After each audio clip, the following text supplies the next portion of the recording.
Or, il y a un sujet, et on commence maintenant le cours, auquel vous êtes tous confrontés de plus en plus, c'est les pervers narcissiques.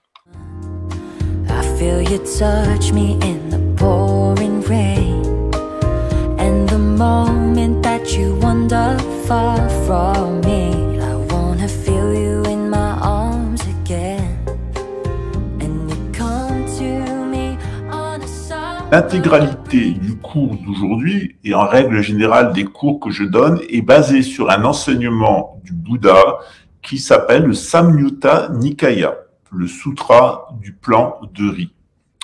En particulier, un des chapitres, c'est le chapitre de la coproduction conditionnée. Ça va l'air compliqué comme ça, mais ça l'est pas, qui est résumé dans cette peinture.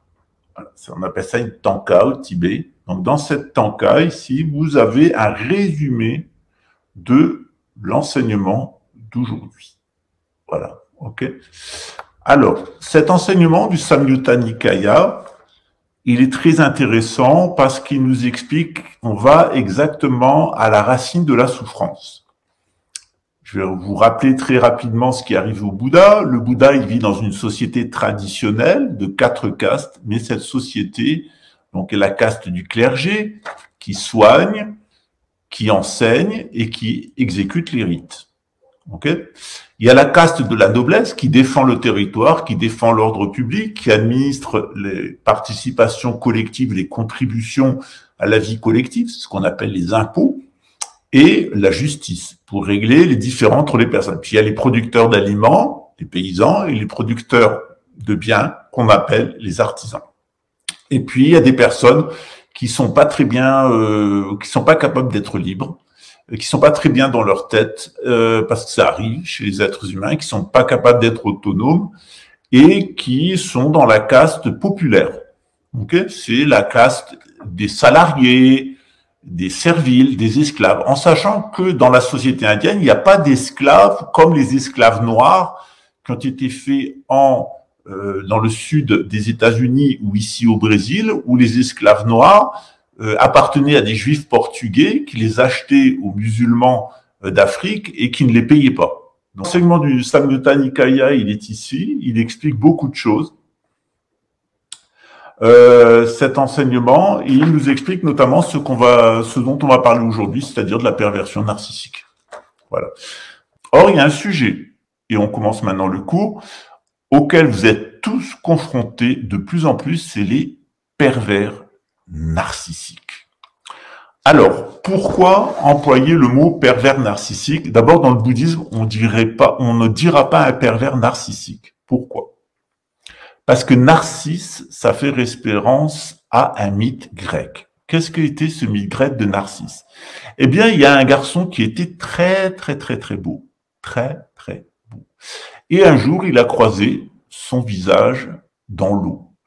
Et il a trouvé ce garçon qui était dans l'eau d'une telle beauté qu'il en est tombé amoureux, il est tombé dans l'eau et il est mort. Et les dieux, ayant pitié de lui, je fais un résumé très simple, ils l'ont ressuscité sous la forme d'une fleur qui s'appelle le narcisse. Et c'est une fleur qui, bien entendu, fleurit au printemps. Okay. Généralement, les bons et vrais narcisses de la nature, qui sont les crocus, ils se manifestent au printemps et à l'automne, les 2 fois. Ça veut dire qu'ils se manifestent aux équinoxes. C'est une plante équinoxiale qui est liée à l'eau, donc qui est liée à la mémoire. En réalité, ce que nous invite à considérer ce mythe grec, c'est que nous avons une nature spirituelle qui est notre vraie réalité. Et cette nature, elle va se refléter dans le monde où nous sommes, qui est un monde transitoire, un monde de flux. Et en voyant notre reflet dans le monde transitoire, eh bien, nous pouvons être amoureux de notre reflet. Dans le bouddhisme, on dit que nous avons tous une nature Bouddha. Tous. Et que nous nous manifestions autrefois comme des Bouddhas. Or, il est arrivé que les Bouddhas que nous étions aient vu notre reflet dans le monde du désir où nous nous trouvons actuellement. Actuellement, nous nous trouvons dans le monde du désir. Et les Bouddhas, au début, ont vu leur reflet dans ce monde du désir et ils en sont tombés amoureux. C'est comme quelqu'un qui tomberait amoureux de son image à la télévision. C'est exactement le même processus.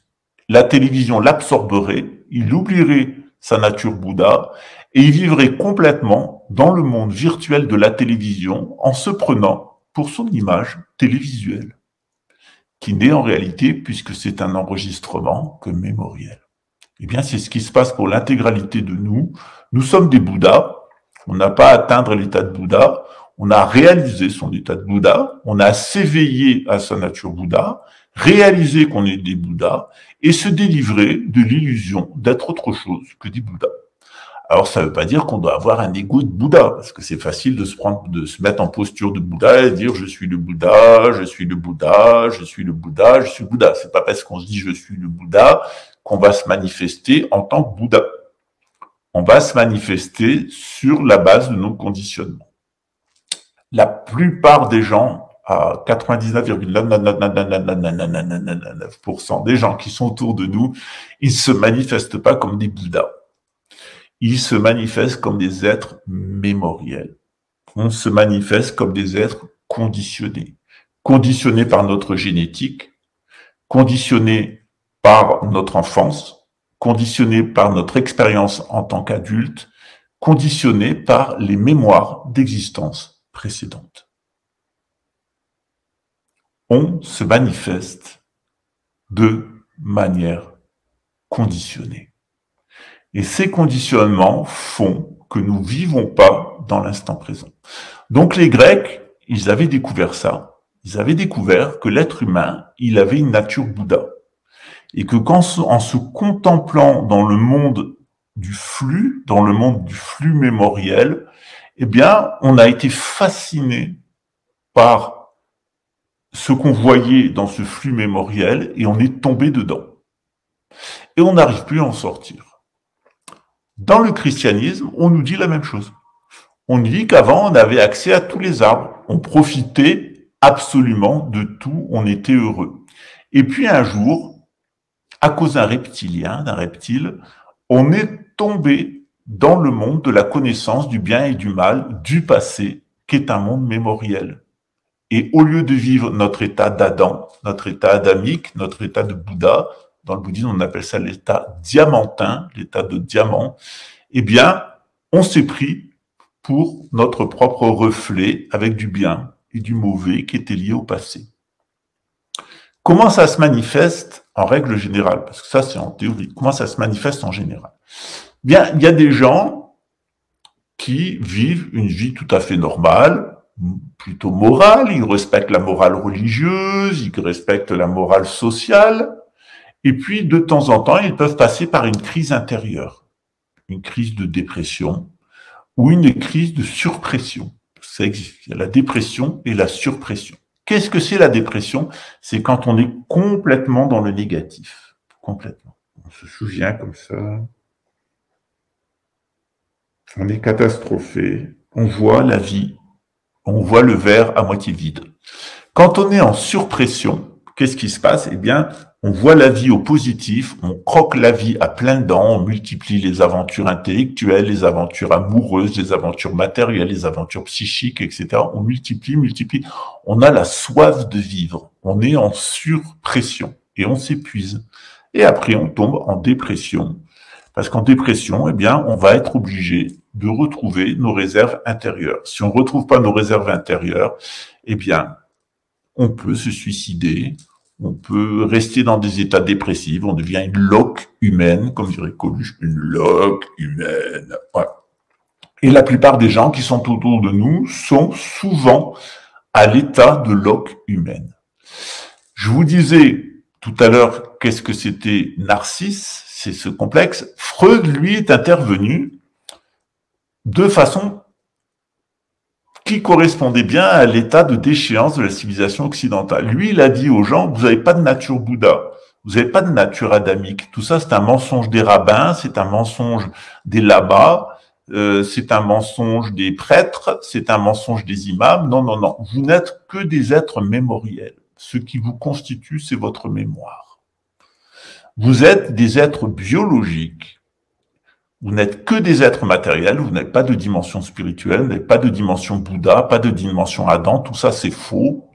Vous êtes des êtres biologiques qui sont nés de l'évolution et votre conscience, elle va se développer à cause de la mémoire. C'est les mémoires qui alimentent votre conscience et Freud dit, faites la liste de tout ce que vous avez en mémoire, consciente et inconsciente, et vous découvrirez qui vous êtes. Eh bien, dans le bouddhisme, c'est le contraire. Quand on fait la liste de toutes ces mémoires, de cette vie et des vies précédentes, eh bien, on découvre ce qu'on n'est pas. Quand les gens me demandent un thème astral, ils me disent, alors aujourd'hui, on va me parler de moi. Je dis, non, aujourd'hui, on va pas parler de toi. On va parler de qui tu n'es pas. Ah, alors pourquoi je fais mon thème astral? C'est une arnaque. Le thème astral, c'est une arnaque. Parce que dans le thème astral, on n'est pas là pour parler de qui on est. Qui on est, ça se résume très simplement. On est Adam, image et ressemblance de Dieu, ou on est Bouddha, c'est-à-dire le reflet de l'être primordial, co-émergent avec l'univers. Par contre, le thème astral, il est intéressant parce qu'il va nous dire tout ce qu'on n'est pas, au positif et au négatif. Bonjour les amis, j'espère que vous allez bien. Je vais vous faire une confidence sur l'oreiller. Comme 100 personnes, vous avez peut-être fait ce week-end l'expérience du cours sur les pervers narcissiques. On a eu une première partie où on a défini le pervers narcissique, on l'a observé, on a vu exactement qui était ce pauvre malade, comme dit le professeur Roger Demerck, ces pauvres malades. Ensuite, on a vu que le pervers narcissique, il pouvait aussi exister à l'intérieur de nous. Et puis en troisième partie, on a vu 9 types de contre-manipulation pour arriver à se protéger des pervers narcissiques. Si on arrive à les guérir, tant mieux. Sinon, les faire dégager de notre existence. 9 techniques pour faire dégager les PN ou les guérir. Ce cours gratuit, il est suivi d'un autre cours. Ce cours, c'est un cours qui s'appelle Psychotronique et développement personnel, redevenir co-créateur. À notre époque, l'incarnation même de la perversion narcissique, c'est la psychotronique. Il n'y a pas pire pervers narcissique que le psychotronisme. C'est vraiment la synagogue de Satan, une cohorte de psychopathes qui veulent vous imposer par le viol psychique les vues du système. Comment fonctionner avec ces pervers narcissiques et comment retrouver sa propre créativité? C'est ce qu'on va faire dans ce cours. Il y a un cours, première partie du cours qui est entièrement gratuite, on va parler de la psychotronique et ensuite il y a 12 étapes, une par semaine, ça dure 2h30 à 3h chaque semaine avec des exercices pour retrouver notre propre créativité et redevenir l'artiste de notre vie. Si vous voulez prendre ce cours, vous pouvez prendre contact avec le secrétariat. On va vous expliquer le pas à pas pour redevenir le créateur de votre existence malgré le système, malgré les psychotronistes et malgré les gangs stalking. À bientôt.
chose que personne ne veut croire et qui coûte très cher à ceux qui n'y sont pas initiés. Te voilà prestement initié au secret de la pomme. En feras-tu bon usage?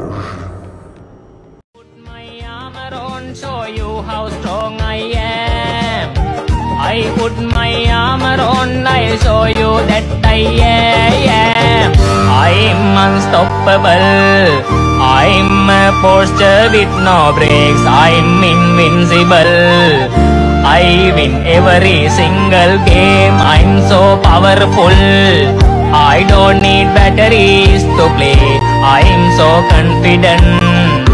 I'm unstoppable today. Unstoppable today. I put my armor on, I'll show you that I am. I'm unstoppable. I'm a posture with no brakes. I'm invincible. I win every single game. I'm so powerful. I don't need batteries to play. I'm so confident. I'm unstoppable today. Unstoppable today.